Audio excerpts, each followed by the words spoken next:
그때 여호와의 말씀이 예레미야에게 임하여 이르시되 나는 여호와여 모든 육체의 하나님이라. 내게 할 수 없는 일이 있겠느냐? 그러므로 여호와께서 이와 같이 말씀하시니라. 보라, 내가 이 성을 갈대아인의 손과 바벨론의 느부갓네살 왕의 손에 넘길 것인즉 그가 차지할 것이라. 이 성을 치는 갈대아인이 와서 이 성읍에 불을 놓아 성과 집 곧 그 지붕에서 바알에게 분향하며 다른 신들에게 전제를 드려 나를 경노하게 한 집들을 사르리니 이는 이스라엘 자손과 유다 자손이 예로부터 내 눈앞에 악을 행하였을 뿐이다. 이스라엘 자손은 그의 손으로 만든 것을 가지고 나를 경노하게 한 것뿐이니라. 여호와의 말씀이니라. 이 성이 건설된 날부터 오늘까지 나의 노여움과 분을 일으키므로 내가 내 앞에서 그것을 옮기려 하노니 이는 이스라엘 자손과 유다 자손이 모든 악을 행하여 내 노여움을 일으켰습니다. 그들과 그들의 왕들과 그의 고관들과 그의 제사장들과 그의 선지자들과 유다 사람들과 예루살렘 주민들이 다 그러하였느니라. 그들이 등을 내게로 돌리고 얼굴을 내게로 향하지 아니하며 내가 그들을 가르치되 끊임없이 가르쳤는데도 그들이 교훈을 듣지 아니하며 받지 아니하고 내 이름으로 일컫는 집에 자기들의 가증한 물건들을 세워서 그 집을 더럽게 하며 흰놈의 아들의 골짜기에 바알의 산당을 건축하였으며 자기들의 아들들과 딸들을 몰래 앞으로 지나가게 하였느니라. 그들이 이런 가증한 일을 행하여 유다로 범죄하게 한 것은 내가 명령한 것도 아니요 내 마음에 든 것도 아니니라. 7월 15일 월요일 말씀은 예레미야 32장 26절에서 35절까지의 말씀입니다. 오늘 본문은 예레미야의 기도에 여호와께서 응답하신 내용입니다. 여호와의 답변은 그분의 자기소개로 시작합니다. 27절 나는 여호와요 모든 육체의 하나님이라. 내게 할 수 없는 일이 있겠느냐. 질문의 형태를 띠고 있지만 답할 필요 없는 하나님의 선언입니다. 여호와라는 표현이 이스라엘과 특별한 관계를 드러냅니다. 모든 육체의 하나님이라는 표현은 이스라엘의 신을 넘어서는 하나님의 존재를 말합니다. 이 선언은 어제 본문에서 예레미야가 인류의 모든 길을 주목하시는 분이라는 고백에 상응하는 응답입니다. 마찬가지로 내게 할 수 없는 일이 있겠느냐라는 수사적 질문은 어제 예레미야의 고백이었던 주에게는 할 수 없는 일이 없으시니나이다에 상응하는 응답입니다. 이로보건대 하나님은 지금 예레미야의 질문에 답변을 하고 계신 것이 분명합니다. 하지만 하나님의 답변은 얼핏 보면 매우 절망적입니다. 오늘 본문은 바벨론에 의한 심판 선언 그리고 이스라엘이 멸망할 수밖에 없는 총체적인 죄에 대한 고발로 채워져 있습니다. 그래서 오늘 본문은 32장 전체 속에서 읽어야 합니다. 혹은 더 큰 문맥인 위로의 책으로 불려지는 30장에서 33장의 문맥에서 이해할 필요가 있습니다. 32장 뒷부분에 가서야 우리는 예레미야가 기대했던 주에게는 할 수 없는 일이 없으십니다라는 그 일과 하나님이 말씀하신 내게 할 수 없는 일이 있겠느냐라는 그 일의 구체적인 의미를 이해할 수 있게 될 것입니다. 오늘 본문의 내용을 살펴보자면 28절과 29절은 바벨론에 의한 예루살렘 심판 선언입니다. 모든 육체의 하나님께서 예루살렘 성을 바벨론의 손에 넘겨 불리타게 하십니다. 불가능을 모르시는 분의 결정이기에 성은 어떤 경우에도 멸망을 피하지 못합니다.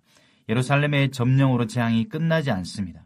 바벨론 점령군은 성에 불을 질러 그 지붕에서 바알에게 분향하며 다른 신들에게 전제를 드려 나를 경노하게 한 집들을 모두 잿더미로 만들겠다고 하십니다. 성의 심판은 만연한 우상 숭배 때문이었습니다. 그들은 공적인 제사뿐 아니라 사적 공간인 지붕 위에서 바알을 분향하고 다른 신들에게 전제를 드릴 정도로 우상 숭배는 만연해 있었습니다. 30절에서 35절은 그들이 심판받을 수밖에 없는 죄의 실상을 더욱 적나라하게 고발합니다. 이스라엘의 불순종은 어제 오늘 일이 아니었습니다. 이스라엘은 가나안을 점령한 이후 줄곧 우상을 숭배하면서 여호와를 노하게 할 뿐이었습니다. 이스라엘은 모든 육체의 하나님을 떠나 육체에 불과한 자들의 제 손으로 만든 것을 신으로 숭배했습니다. 뿌리 깊은 반역의 중심에는 여호와의 성전이 자리 잡은 예루살렘이 있었습니다. 예루살렘 성은 건설된 날부터 오늘날까지 여호와의 노여움과 분만 일으켜왔다라고 말하십니다. 예루살렘의 타락은 일시적 현상이 아니었습니다.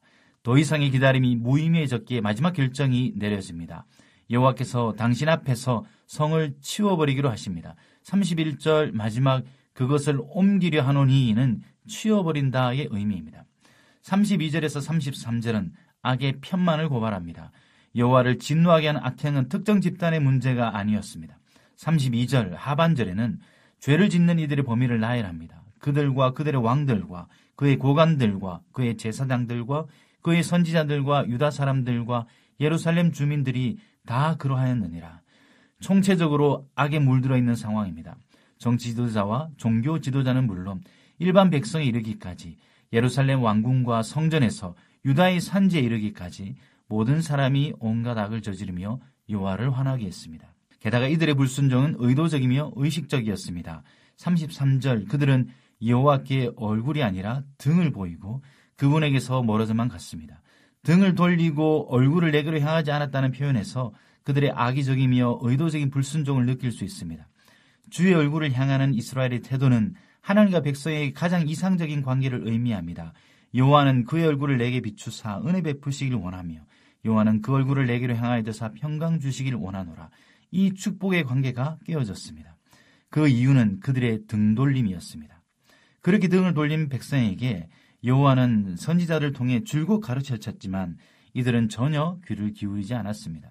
33절에 가르치되 끊임없이 가르쳤는데는 여호와께서 이들의 얼굴을 당신에게로 되돌리게 하려고 얼마나 많이 애쓰셨는지를 보여줍니다.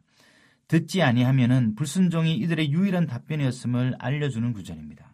마지막으로 34절 이하는 이들이 여호와 이름으로 일컬음을 받는 예루살렘 성전을 가증한 물건들을 세워 더럽혔다는 것을 말해줍니다.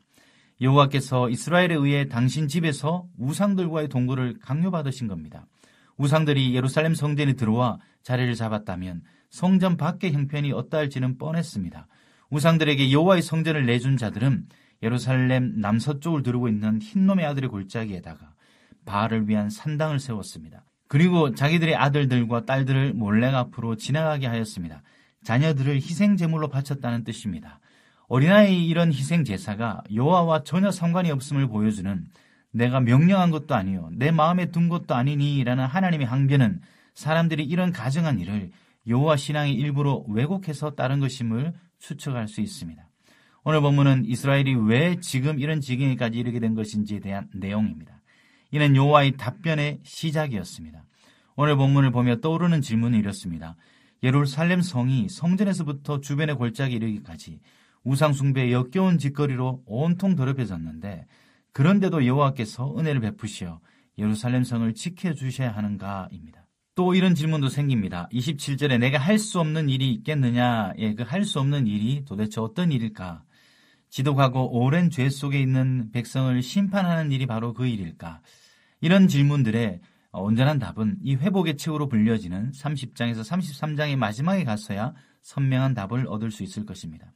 대신 오늘 본문에서 드러난 이스라엘의 죄를 통해 지금 나의 삶과 우리의 교회를 생각하며 기도할 수 있습니다. 이 땅의 교회는 예레미야 시대의 신앙과 닮아있지는 않은지 돌아볼 수 있습니다. 우리는 각자의 지붕 위에서 아무렇지도 않게 혹은 은밀하게 다른 것을 숭배하고 있지 않은지 묵상해 봅시다. 또 흰놈의 아들의 골짜기에서 하나님이 원하시지 않는 것임에도 하나님의 이름으로 버젓이 행해지는 우상 숭배는 없는지 돌아볼 수 있으면 좋겠습니다. 성전 안으로 들어와 버린 우상처럼 세상의 독소가 우리 교회 깊은 곳까지 들어와 있지 않은지도 함께 생각하면 좋을 것입니다.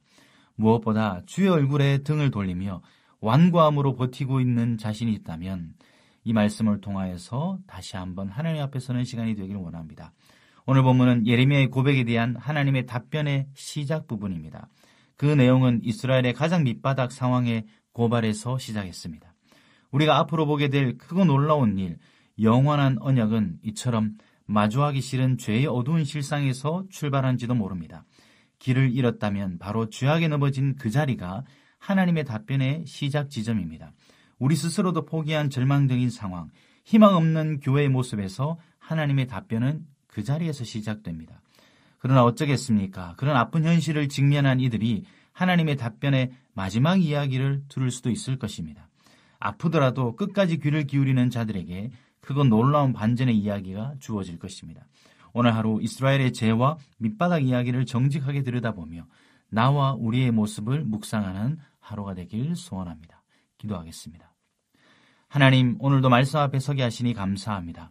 때로는 하나님의 응답의 지점이 우리를 아프게 하는 자리라 할지라도 버티게 하여 주시옵소서. 주께 등을 돌리며 내가 원하는 소리에만 반응하지 않는 용기를 허락하여 주시옵소서. 우리의 죄와 교회의 어둠을 정직하고 겸손히 아뢰는 오늘 하루가 되기를 원합니다. 예수 그리스도의 이름으로 기도드립니다. 아멘. 1. 오심 기도. 하루 5번 마음을 다해 드리는 기도. 나는 죽었습니다. 제가 주인이 아니고 예수님이 저의 주인이십니다. 예수님은 십자가에서 죽으시고 부활하셨습니다.